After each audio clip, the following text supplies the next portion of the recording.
Buenos días. El día de hoy voy a explicar el tema de transformador real. El, quien les habla es mi alumno Luis Mauricio Ulferita y nos a cargo del curso es el ingeniero Walter Zabaleta Neira. Comenzamos. Transformador monofásico real. ¿Qué nos dicen? Eh, en esta sección vamos a hablar sobre los transformadores monofásicos reales, los cuales son fundamentales en la transmisión y distribución de energía eléctrica. A diferencia del transformador ideal, que solo existe en teoría y sirve como modelo simplificado. El transformador real sí puede fabricarse y utilizarse en aplicaciones prácticas. El transformador real está compuesto por dos o más bobinas de alambre que están enrolladas alrededor de un núcleo ferromagnético. Este núcleo permite guiar al flujo magnético que se genera cuando circula corriente alterna por el devanado primario, aunque en muchos aspectos se comporta de manera parecida al transformador ideal. El real, el real presenta fenómenos adicionales que afectan su operación, como son las pérdidas por histéresis, pérdidas por corrientes parásitas y caída de tensión. El funcionamiento básico de un transformador real consiste en, primero podemos ver un transformador sin carga, en el secundario, es decir, no hay corriente saliendo del lado de la salida. Sin embargo, al aplicar un voltaje alterno al devanado primario, se genera una corriente alterna que crea un campo magnético alterno y elíptico. Este campo varía en el tiempo y da lugar a un flujo magnético también variable, que catena con las tiras del bobinado.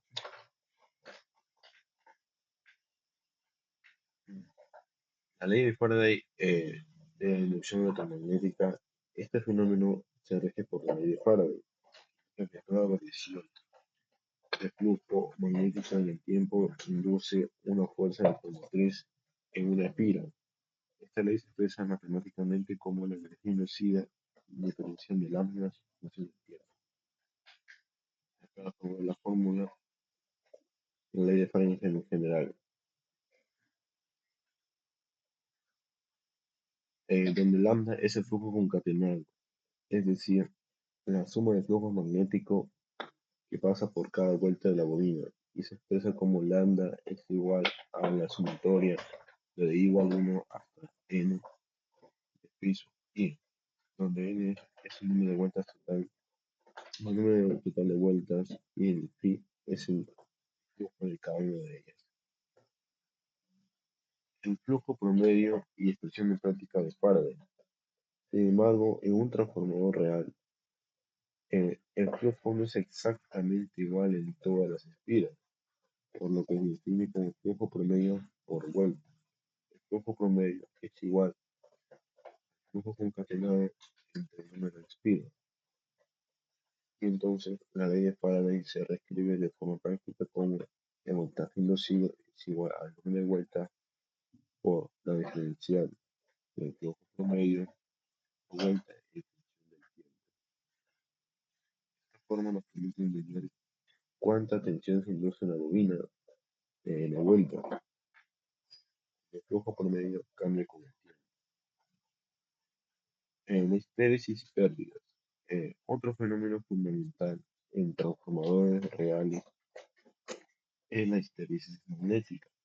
Si observamos la figura que tenemos en la figura 2.9, podemos ver la curva característica que representa este fenómeno.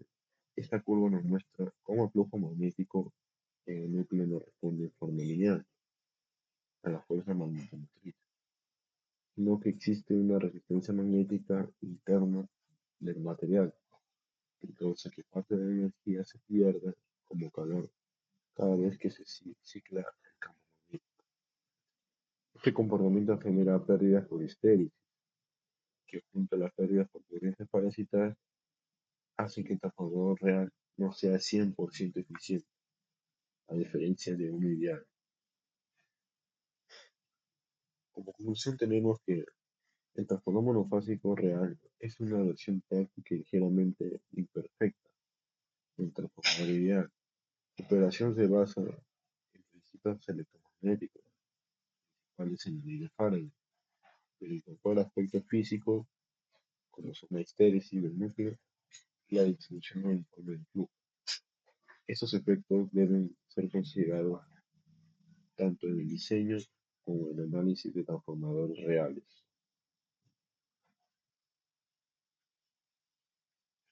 Entonces, seguimos corriente de magnetización en un transformador real.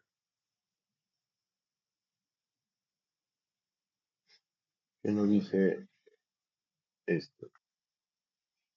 Eh, eh, Imaginemos que aplicamos un voltaje alterno, un voltaje primario al devanado primario del transformador, como se muestra en la figura.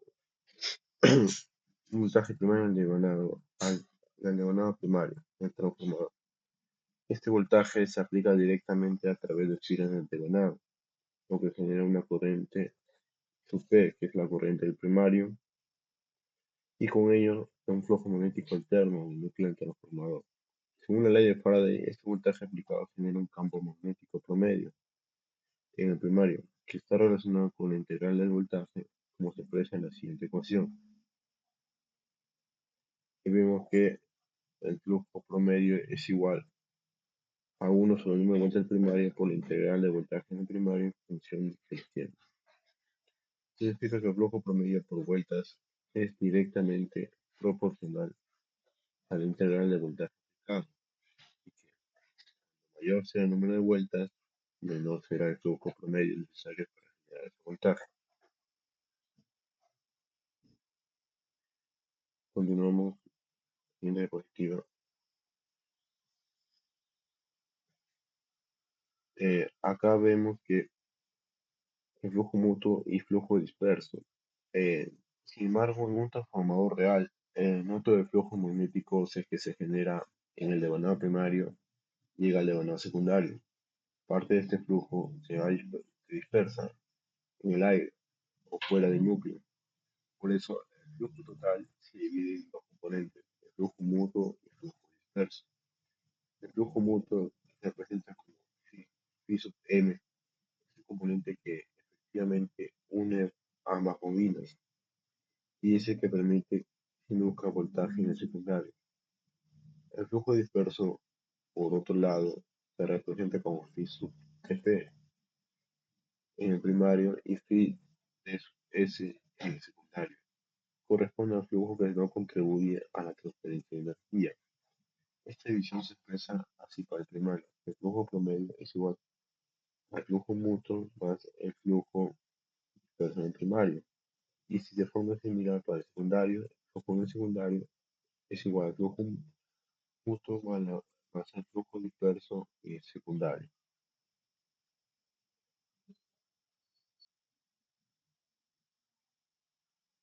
Voltaje inducido por la ley de Faraday.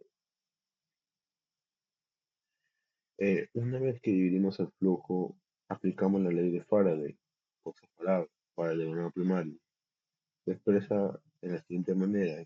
Vemos que el voltaje del primario es igual al número de vueltas del primario por la definición del flujo primario, la definición del tiempo es igual al número de vueltas del primario por la definición del flujo mutuo entre definición del tiempo más la definición del primario, definición del flujo disperso del primario y función del tiempo. Este voltaje total puede separarse en dos términos: el voltaje inducido por el flujo mutuo y el inducido por el flujo disperso. El voltaje primario es igual al voltaje primario, el voltaje primario más el voltaje disperso en el primario. De manera análoga, en el devanado secundario tenemos que el voltaje en el secundario va a ser igual al número de vueltas del secundario por la diferencia del flujo en el secundario, y en el tiempo es igual al número de vueltas secundario por la diferencia del flujo mutuo en la función del tiempo más el número de vueltas secundario, diferencial del flujo disperso del secundario en función del tiempo. Ya tenemos que el voltaje en el secundario va a ser igual a energía de secundario más energía de flujo, energía dispersa en el secundario. El enlace entre voltajes por flujo mutuo. En este punto es donde se aprecia la relación fundamental entre primario y secundario. Si observamos voltajes inducidos por el flujo mutuo, tenemos que el voltaje inducido en el primario es igual al número de vueltas del primario por la definición del flujo mutuo en función del tiempo. Y el voltaje inducido en el secundario va a ser el número de vueltas del secundario por la definición del flujo mutuo en función del tiempo.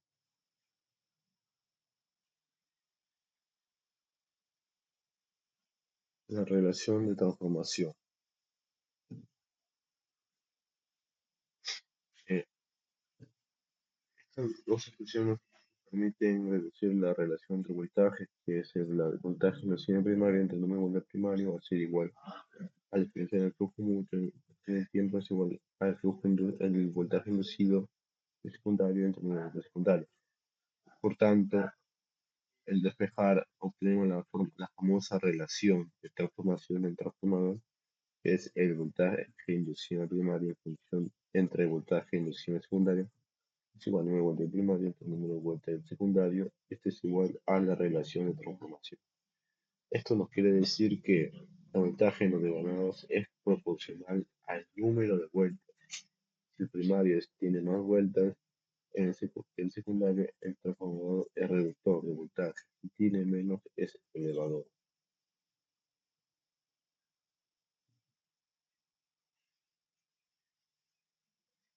Eh, en un transformador bien diseñado, el flujo mutuo es mucho mayor que el disperso. El flujo mutuo va a ser mayor que el disperso tanto en el primario como en el secundario. Por eso, en la práctica, la relación de voltaje entre el primario y el secundario puede aproximarse como voltaje en inducción primaria entre voltaje de inducción secundaria, es igual al número de voltaje del primario entre el número de voltaje secundario, y esto es igual a la relación de transformación. Esta expresión es más utilizada cuando analizamos transformadores reales en funcionamiento, la que nos permite calcular de forma directa cómo varía el voltaje en función del número de vueltas, sin necesidad de evaluar todos los efectos secundarios del flujo disperso.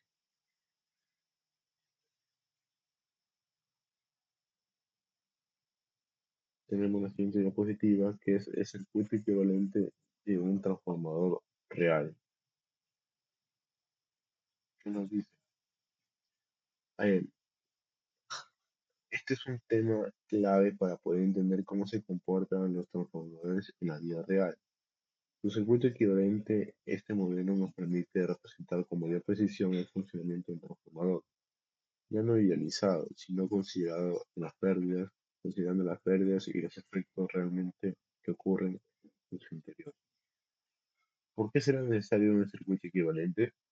El modelo ideal de transformador, aquel que asume que no hay pérdidas, ni resistencia ni flujos magnéticos dispersos, es útil para para cálculo básico, pero en la práctica los transformadores tienen materiales reales, como el cobre, las aeronaves, el hierro del núcleo, y estos materiales presentan propiedades que generan pérdidas y efectos parásitos. Por eso, para analizar correctamente su comportamiento eléctrico, debemos contribuir a un modelo más completo que comporte factores que provocan desviaciones respecto al comportamiento ideal en este modelo que llamamos circuito equivalente. Principales elementos que se consideran. Existen cuatro aspectos esenciales en un circuito equivalente. Eh, lo vamos a ver uno de ellos. Las pérdidas en el cobre por el efecto Joule. Estas pérdidas se producen por el calentamiento resistivo de los conductores, tanto en el ganado primario como en el secundario, cada vez que circula una corriente. Parte de la energía se disipa en forma de calor, debido a la resistencia en el ámbito del cobre. Este fenómeno se representa como una resistencia en serie, un K de Bonado, y la potencia disipada es proporcional al cuadrado de la corriente. Por lo tanto, la potencia del cobre es igual a la corriente al cuadrado por la resistencia. Este componente es fundamental porque en transformadores de gran potencia, las pérdidas por efecto Joule pueden ser significativas. Luego tenemos las pérdidas por corrientes parásito. Estas pérdidas son generadas por las corrientes inducidas en el núcleo del transformador, debido a que a este también está hecho de un material conductor, que es normalmente hierro laminado.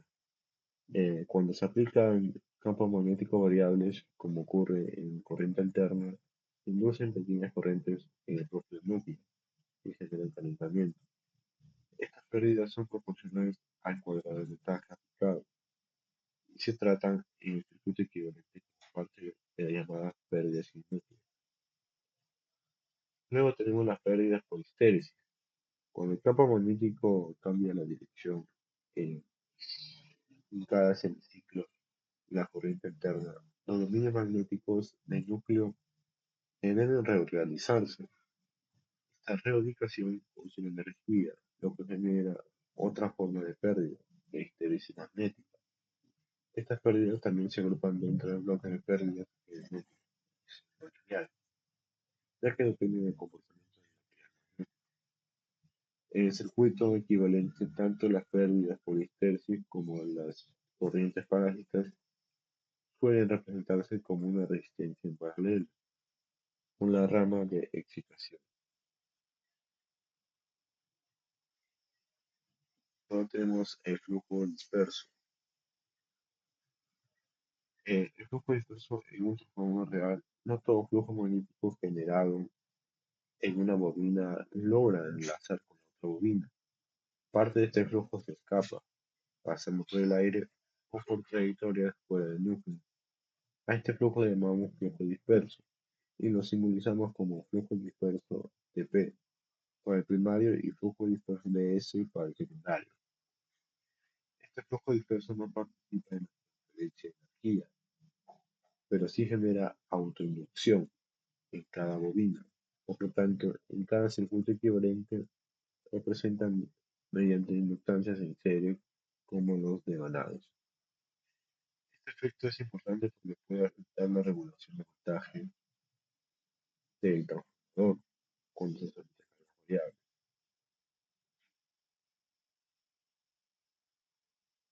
Circuito equivalente exacto de un transformador real. En el circuito equivalente al transformador tenemos resistencias en el primario y en el secundario que representan las pérdidas en el cobre por efecto Joule, inductancia de dispersión LDP y LDS que representan el flujo disperso, una rama en paralelo que incluye una corriente, una resistencia RL para modelar las pérdidas en el núcleo, o histéresis, corrientes parasitas, una inductancia L que va a representar la reactancia de magnetización, es decir, una resistencia para establecer un efecto mutuo. Este modelo se puede reflejar todo en un solo esquema y nos permite aplicar las leyes de circuito eléctrico para analizar corriente, voltaje y pérdidas en cualquier condición de carga. Como conclusión, podemos decir que el circuito equivalente de un transformador real nos da una herramienta poderosa para predecir cómo se va a comportar un transformador bajo condiciones reales de operación. Nos permite evaluar con precisión la eficiencia, las pérdidas de energía y cómo se va a comportar en diferentes cargas. Es un puente esencial entre la teoría ideal y la ingeniería práctica. Bueno, hasta ahora hemos visto cómo el transformador ideal nos ayuda a entender los principios fundamentales de operación, como la relación entre el número de vueltas y el voltaje. Sin embargo, en la práctica, los transformadores reales presentan imperfecciones que deben modelarse con precisión para poder predecir su comportamiento bajo condiciones reales. Para ello usamos el circuito equivalente exacto. Pero, ¿qué nos va a representar este circuito? Este modelo incluye todos los elementos que causan diferencias respecto al modelo ideal, las pérdidas reactivas y los dedonados, el flujo magnético disperso y los efectos no ideales del núcleo, como la magnetización y las pérdidas de histéresis. A diferencia del circuito ideal, que solo consideran el acoplamiento perfecto entre los emanados y el circuito es más completo, pero necesario para diseños precisos y análisis detallados.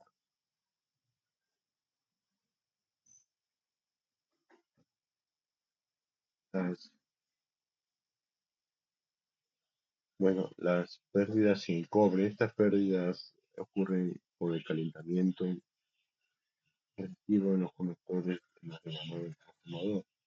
Se representa mediante resistencia en serie, una resistencia primaria de RFP y otra resistencia secundaria de RFPs. Estas pérdidas son proporcionales al cuadrado de la corriente. La pérdida del cobre es igual a la corriente cuadrada por la resistencia. Luego tenemos el flujo disperso, que es en un transformador real, parte del flujo magnético no alcanza a enlazar a ambos de lado. Este flujo se conoce como flujo disperso. Este flujo genera un voltaje inducido en el mismo ganado, que se denomina autoinducción. Para el primario y el secundario, este voltaje inducido se expresa como el voltaje inducido del flujo disperso del primario es igual a un voltaje del primario o la diferencia del flujo disperso en primario en el tiempo. Y lo mismo para el secundario es igual a un voltaje secundario por la diferencia del flujo disperso en secundario en el tiempo. Donde el flujo disperso primario y secundario son los flujos dispersos que se entienden. Dado que este flujo circula principalmente por el aire y tiene alta reluctancia, se puede suponer que es proporcional a la corriente. El flujo disperso es igual a la potencia por el de primario por la corriente primaria.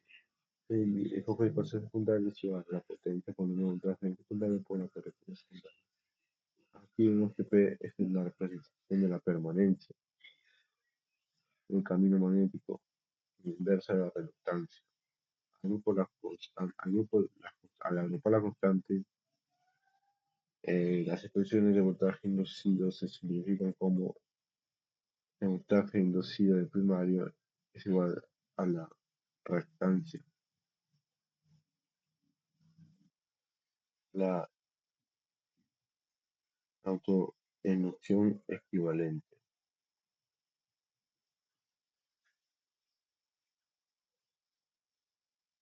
Aquí podemos ver que P representa la permanencia del camino magnético inversa a la reluctancia. Al agrupar la constante, las expresiones de voltaje inducido se simplifican como el voltaje inducido del primario es igual a la tangente primaria es igual a la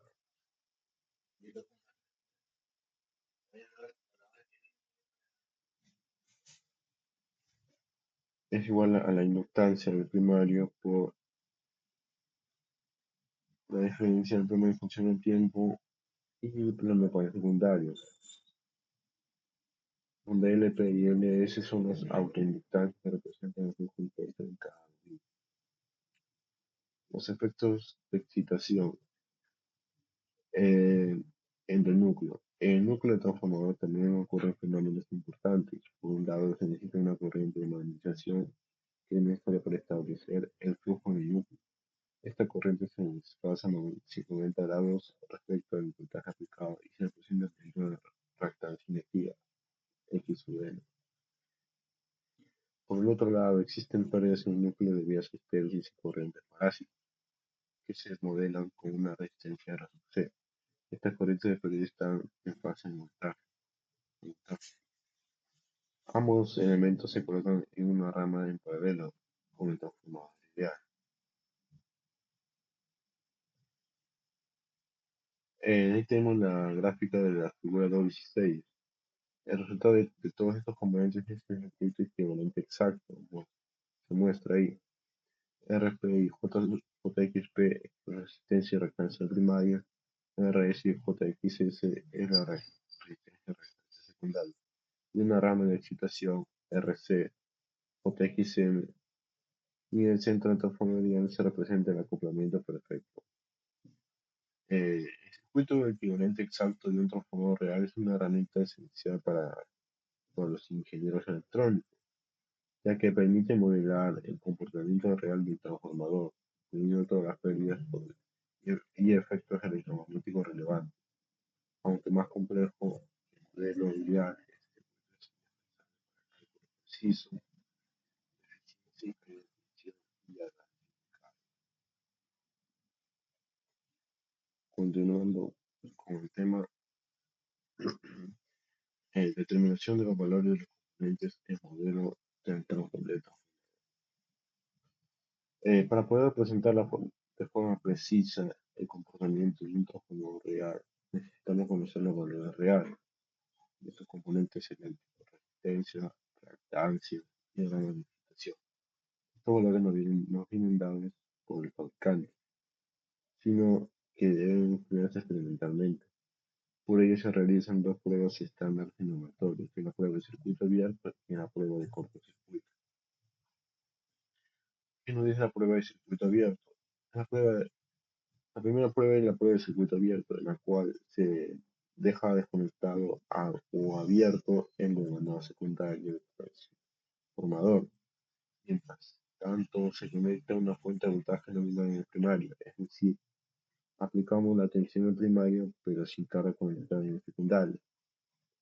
En estas condiciones, toda la corriente que fluye exclusivamente en la rama de excitación del transformador, porque no hay carga que absorba energía. Esto permite girar el núcleo, ya que el voltaje aplicado se divide casi completamente entre la resistencia del núcleo y la reactancia de magnetización.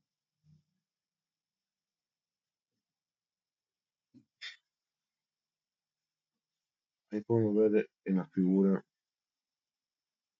un voltímetro, un amperímetro y un voltímetro, nivel de tensión, corriente y potencia. Los cálculos para el circuito abierto son los siguientes.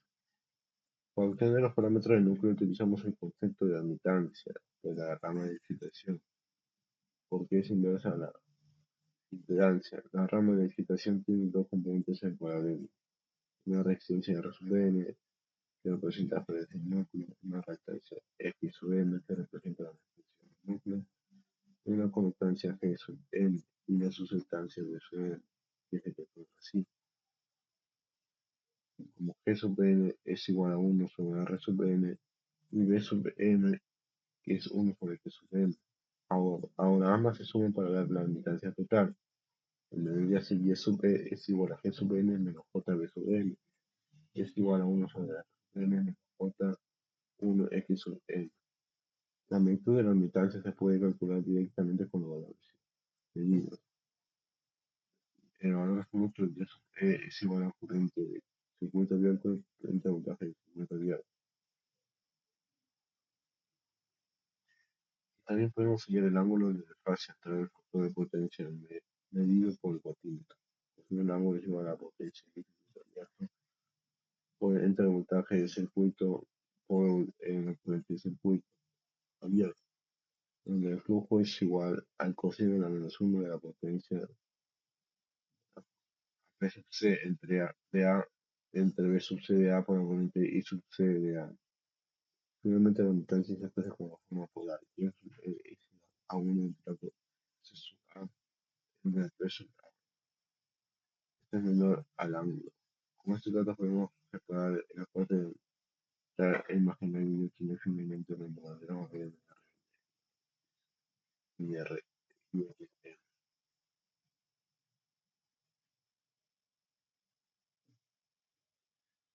Luego tenemos la siguiente prueba, que es la prueba de cortocircuito. En la prueba de cortocircuito, ahora se hace lo contrario: se cortocircuita el denominador secundario del transformador. Solo se aplica en primario una fuente de voltaje variable y se aumenta el voltaje poco a poco hasta que la corriente alcance su velocidad. En esta prueba, con el valor de voltaje aplicado es muy bajo, la corriente de excitación puede despreciarse. Todo lo que de voltaje ocurre en los demás lanzamientos en serie de transformadores. Se cobre en la aplicación.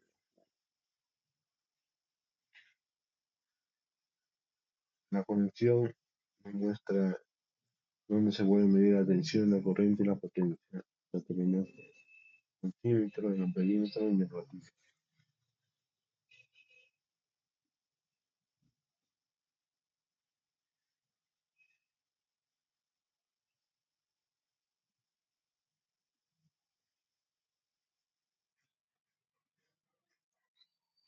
En esta prueba de cortocircuito, el voltaje aplicado es muy bajo y la corriente de excitación puede despreciarse.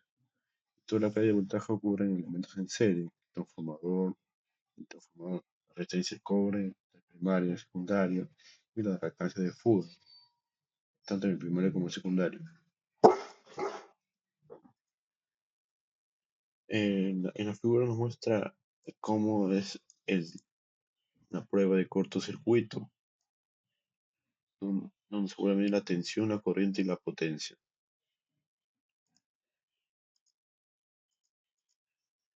Cálculos para la prueba de cortocircuito. La impedancia total equivalente referida al primario se calcula como Z sub SE absoluto es igual al voltaje de cortocircuito entre la corriente de cortocircuito, donde el voltaje de cortocircuito y la corriente de cortocircuito son los voltajes e intensidad medidos en la prueba, como el factor de potencia. El coseno del ángulo es igual a la potencia de cortocircuito entre el voltaje de cortocircuito por la corriente de cortocircuito. Y el ángulo es igual al coseno a la menos 1 de la potencia de cortocircuito entre el voltaje de cortocircuito por la corriente de cortocircuito. Se puede expresar la impedancia en forma compleja, como voltaje de cortocircuito entre corriente de cortocircuito con un ángulo que es igual a la resistencia equivalente más la reactancia equivalente. Finalmente, si referimos los parámetros de la primaria, tenemos que la impedancia es igual a la resistencia del primario más la relación de transformación elevado al cuadrado por la resistencia del secundario más la reactancia del primario más la relación de transformación elevado al cuadrado por la reactancia del secundario. Así podemos separar la resistencia total del cobre y la reactancia de dispersión. A través de estas dos pruebas simples y controladas en laboratorio, una tensión nominal sin carga y la otra con tensión reducida en cortocircuito, se pueden determinar los parámetros necesarios para construir el modelo equivalente real de un transformador. Con estos datos, los ingenieros pueden analizar con precisión el rendimiento, la eficiencia, la caída de voltaje y el comportamiento bajo distintas condiciones de carga.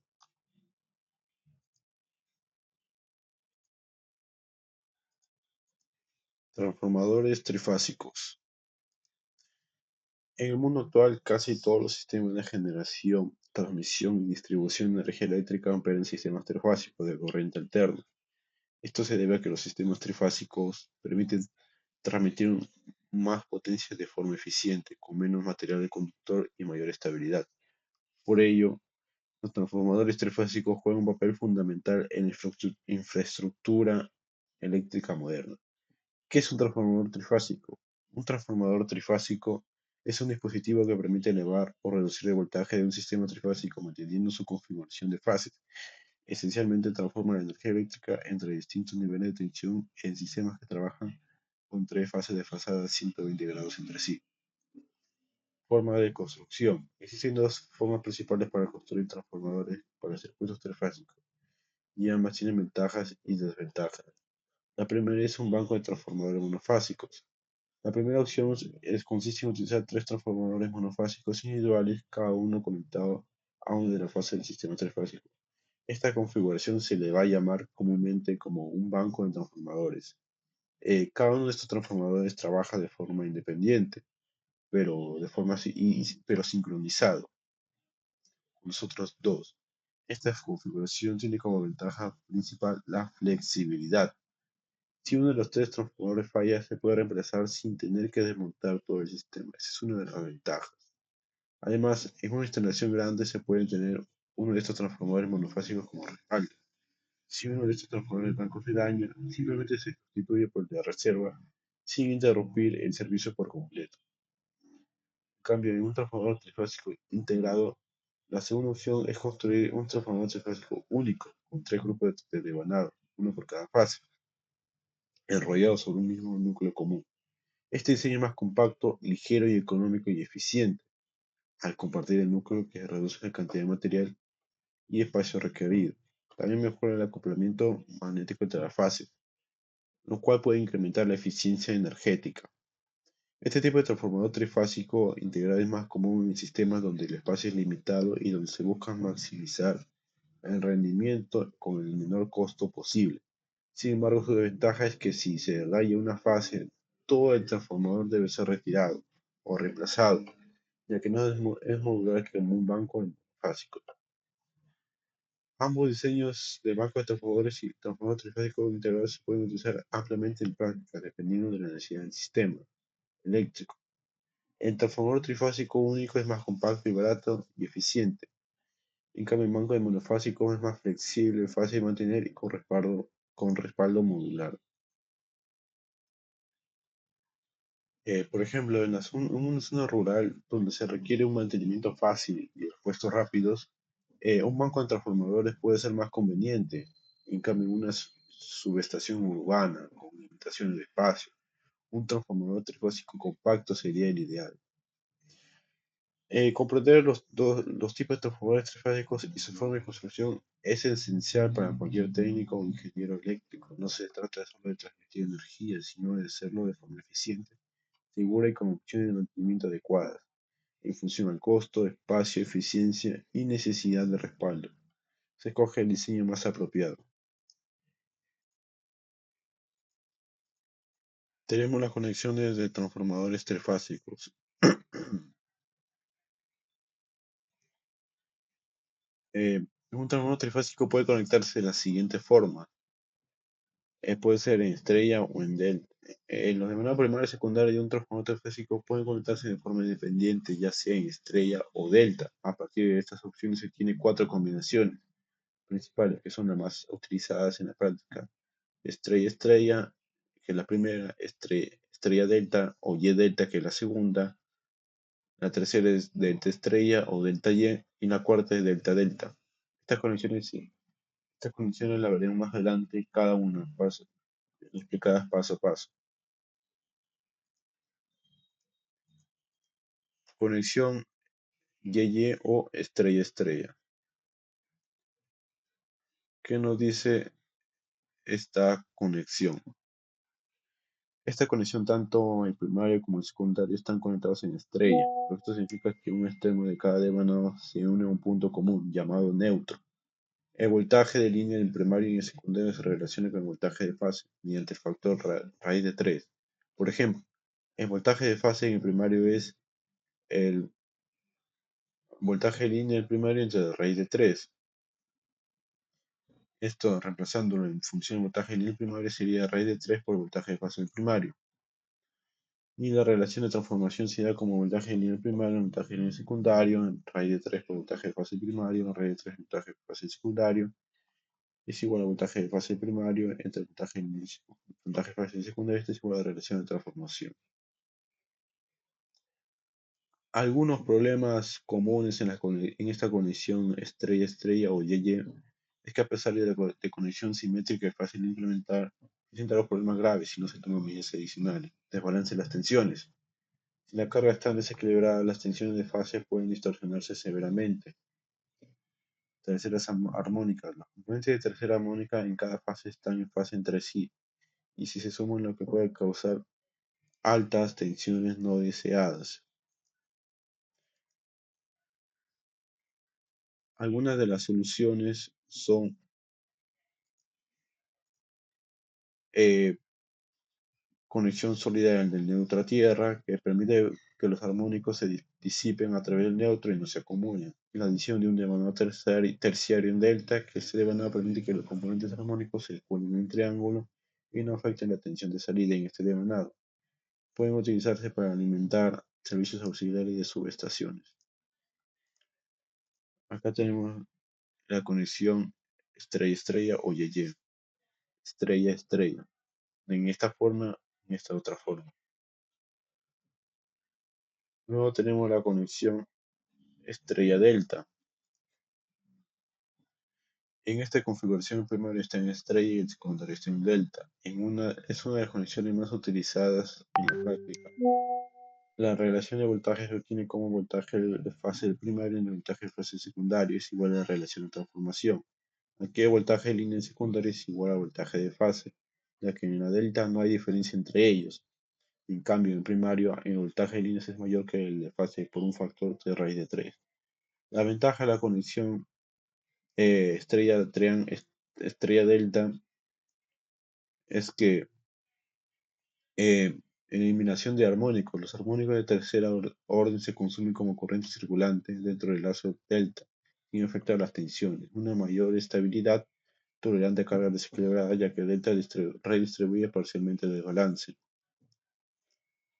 Acá tenemos el circuito estrella delta, las ventajas y las desventajas. Luego vemos la conexión delta estrella o delta Y. ¿Qué nos dice esta conexión?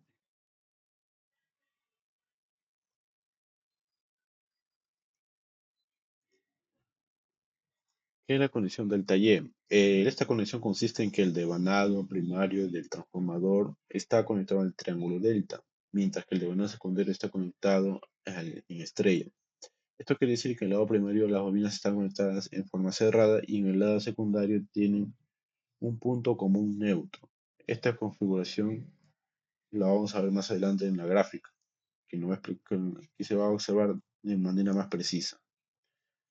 La relación de los voltajes es que el voltaje, en esta conexión, el voltaje de línea del primario coincide con el voltaje de fase del primario, debido a la conexión delta. Es decir, el voltaje de línea del primario es igual al voltaje de fase del primario. Mientras que en el secundario, que está en estrella, el voltaje de línea es mayor que el voltaje de fase y está relacionado con voltaje de línea es igual a la raíz de 3 voltaje de fase del secundario. Por lo tanto, la relación de transformación de voltaje de la línea a línea se expresa como voltaje de línea primario entre voltaje de línea secundaria, voltaje de fase primario entre la raíz de 3, voltaje de fase secundaria es igual a A entre la raíz de 3, donde A es la relación de vueltas por fase. Algunas de las ventajas de la conexión delta estrella o delta Y es que tiene disponibilidad de neutral en el secundario. Esto permite limitar cargas monofásicas en un sistema trifásico, que es algo muy común en redistribución.